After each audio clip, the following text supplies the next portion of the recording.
Bonjour, je m'appelle Francisco Orchard, je suis Data Scientist chez Epiconcept. Le projet d'e-Piste est une initiative portée par le Centre régional des coordinations de dépistage des cancers d'Occitanie, ou CRCDC, en partenariat avec Epiconcept.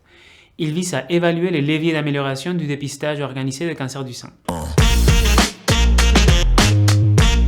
Parce que le dépistage du cancer du sein est un enjeu de santé publique de taille. Avec près de 12 000 décès et 60 000 nouveaux cas chaque année, le cancer du sein est le cancer le plus courant chez les femmes, mais aussi le plus mortel. Pour réduire la mortalité, l'État propose chaque année à 5 millions de femmes un dépistage gratuit que seulement la moitié d'entre elles réalisent.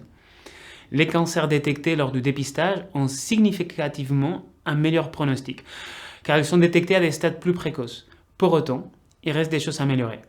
D'un côté, un cancer sur 6 passe sous le radar du dépistage, de l'autre, 80% des mammographies positives ne sont pas en définitive des cancers confirmés.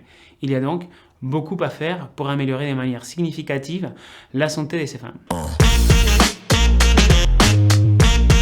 En utilisant l'intelligence artificielle et les données de l'assurance maladie sur les consommations des soins, le projet d'e-Piste va développer une analyse automatique des mammographies et les facteurs de risque. L'analyse approfondie des données disponibles combinée à celles de l'assurance maladie permettra d'identifier les patientes nécessitant un suivi médical renforcé et celles pouvant bénéficier d'un allègement du parcours. De cette manière, pourront être proposées des recommandations capables de produire une amélioration significative de la performance du programme de dépistage. Lorsqu'on travaille avec des données de santé, plusieurs défis doivent être relevés. Tout d'abord, la pseudonymisation des données est l'une des difficultés principales du projet et nous avons relevé au moins 3 challenges. Les données indirectement identifiantes subissent des traitements de pseudonymisation en cascade à chaque transfert, ce qui peut induire des erreurs. Les fichiers des mammographies d'ICOM contiennent un grand nombre de métadonnées potentiellement identifiantes. Il existe certes des standards pour nous guider dans la pseudonymisation, mais ce n'est pas suffisant. Nous avons dû donc mettre en place des solutions ad hoc configurables qui sont aujourd'hui mises à disposition en open source. Enfin, la présence des textes directement identifiants gravés dans les images a été aussi un challenge important. Deuxième défi, le transfert d'un grand volume de données avec l'ingestion de près de 200 000 images volumineuses du CRCDC via un canal hautement sécurisé. Des solutions automatisées ont été mises en place entre le CRCDC et le Health Data Hub afin de pouvoir ingérer ces données en flux continu sur plusieurs semaines. Troisième défi, le chaînage avec le SNDS. Même si notre base a permis un chaînage de qualité grâce à la disponibilité du numéro de sécurité sociale, le soutien fourni par la CNAM a permis de passer d'un niveau d'appareillement entre les deux bases de 80 à 98%. Qui dit travaux sur les données de santé dit aussi information patient.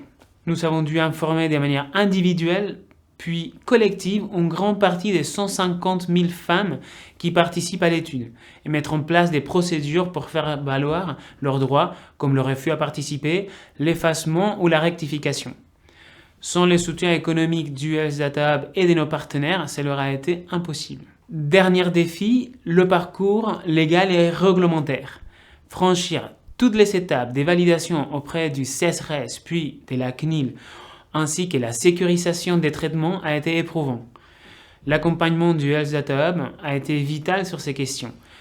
Nous espérons que les prochains projets pourront bénéficier d'un processus simplifié.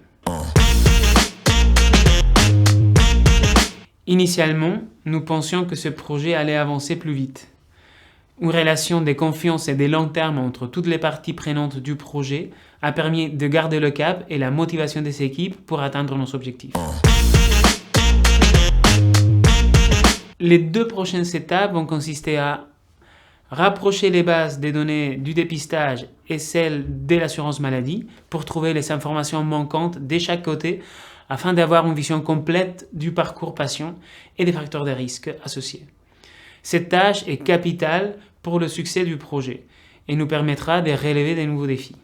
Nous allons également tester plusieurs parcours de soins théoriques avec l'inclusion des algorithmes de segmentation de la population pour tester les effets potentiels sur la performance du programme de dépistage. Cette étape sera réalisée à partir du printemps 2023. Réduire les chances de subir un cancer non détecté tout en proposant un dépistage moins lourd pour une grande majorité des femmes.